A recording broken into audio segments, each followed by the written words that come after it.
My brothers and sisters, the 12 tribes of Israel scattered all over the earth.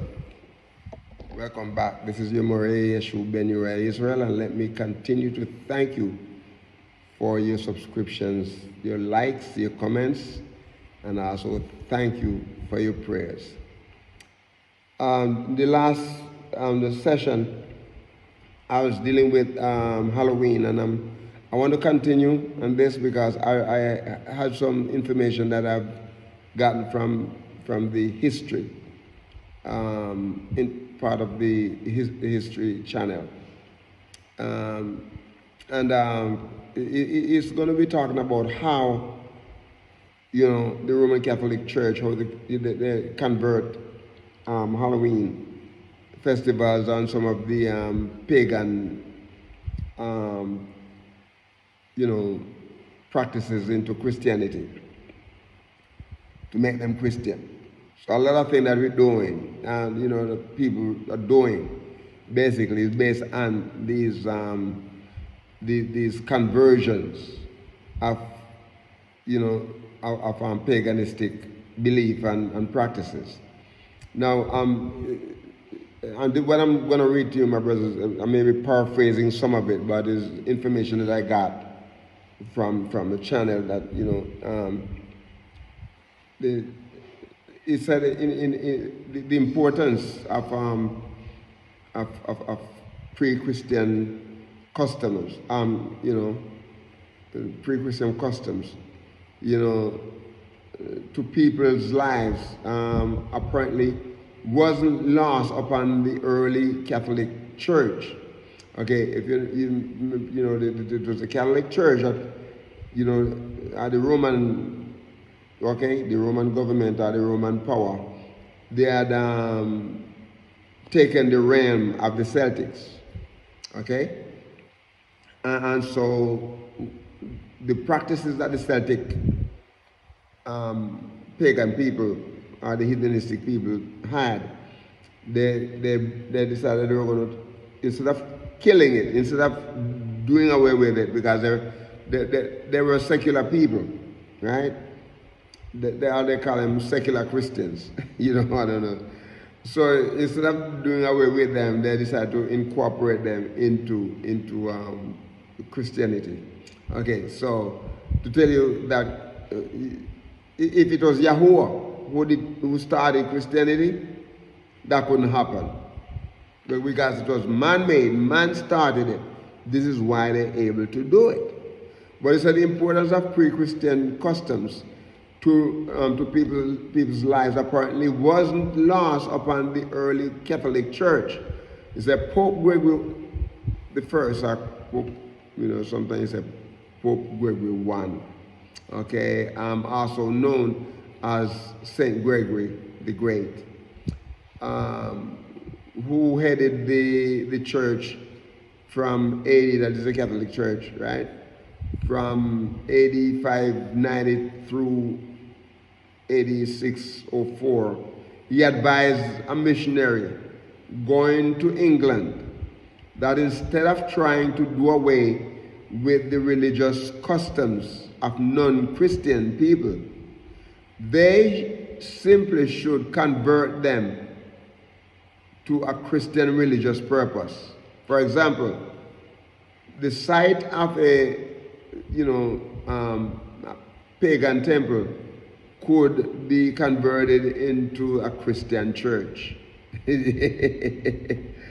Oh my goodness, oh my goodness, oh my goodness. So in that fashion, Samhain, the Celtic dark supernatural festival, eventually was converted and given a Christian context. Right? This is one of the reasons why you see the Christian churches, most of them practice Halloween and those kind of festivals. Okay, so the ancient Celtic believed that all sorts of threatening spirits were out and about on Samhain, Samhain, that day, right? So the early medieval Christian church believed in saints Christians who were remarkable for their devout religious beliefs and lives, but saints also had a supernatural side, such as their involvement in miraculous occurrences. Many of them claim that they were doing miracles. So the church mixed the tradition involved, involving Celtic spirits and Catholic saints. In some churches you're going to go and you're going to see, saint this, saint that, saint, and the Eastern Orthodox Church they also have saints too. They believe in those kind of stuff because they took some of this Catholic belief and put them into practices. But they say in the 800, the church designated November 1 as the All Saint Day. We did talk a little bit about that in the first session or in the previous session. But it said the old belief associated with this Samhain never died. It never died, my brother, never died out entirely.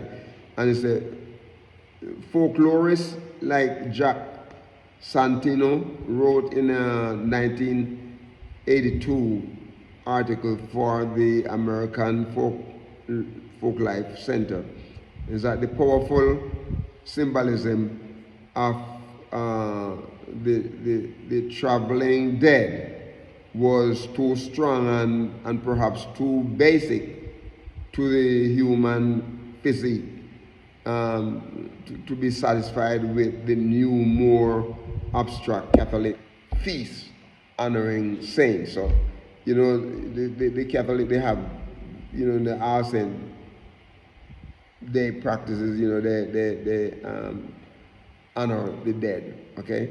So instead of the first night of Samhain, October 31st, became All Holiday evening. The night before the saints were, venerated, that name eventually morphed into the Halloween.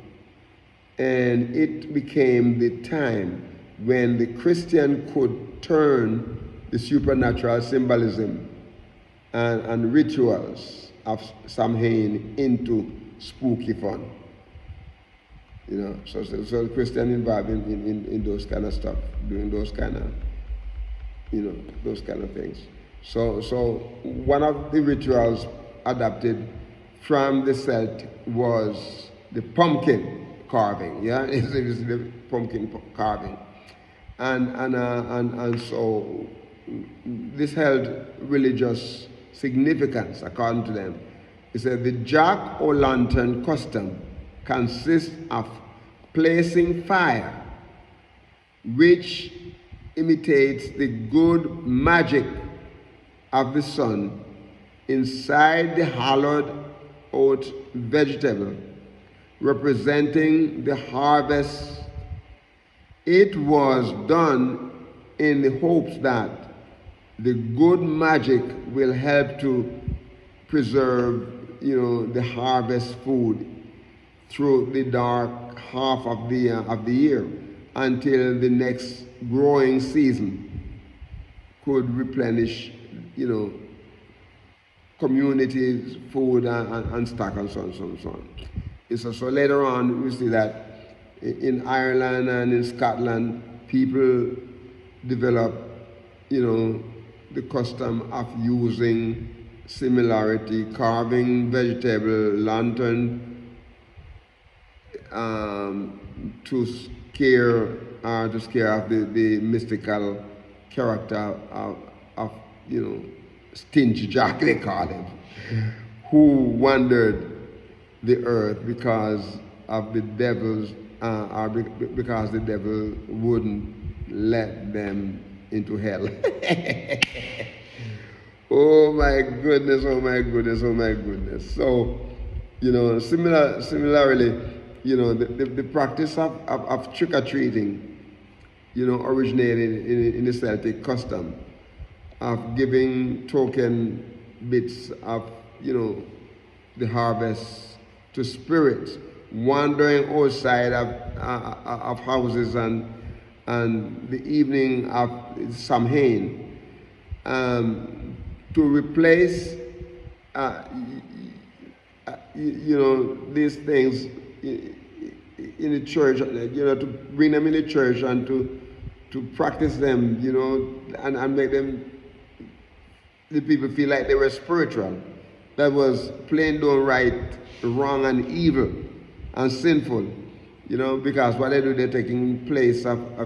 But my brothers and my sisters, I should not, I should not be amazed or, surprised rather, because the Gentile people, their lifestyle, their way of doing things, and if you notice that Christianity is embraced. The Gentile embrace Christianity, and people, and some of the Hebrew Israelite people get caught up into this, right? They get caught up into this,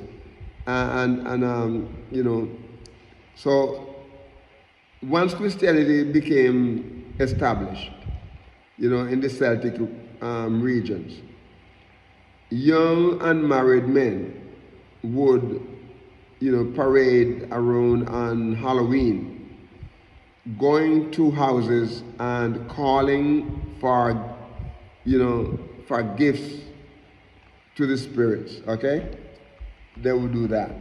That was a part of the practice, and still a part of the practice. This was a time when, you said the hard work of the harvest was done. So they could indulge in some pranks and, to let off steam, and say, in Scotland and in the groups of young men were called geysers, geezers, they pronounce geezers, and because they wrote, letters, and they wrote papers, and they disguised themselves, and beginning, they are in the beginning of the custom of wearing Halloween costumes and so on and so on. And he said centuries later, Halloween, customs were brought into the United States and by immigrants from Ireland, Scotland, and other ancient homelands, of the Celtic people. And he said, like by 1894, Christian work describes the holiday Halloween as a night when witches, evil spirits, and all mischief brewing spirits went forth, and the dark and mysterious midnight revels. So my brothers, my sisters, let me say this. They adapt. Hear what he said. Instead of done away with these practices, convert them and make them Christian. So we have a lot of people practicing things, and and the church is full. The church is full of all of these practices, and people are involved and doing stuff that, and the thing about it, my brothers, my sisters, is that Hebrew people, get caught up,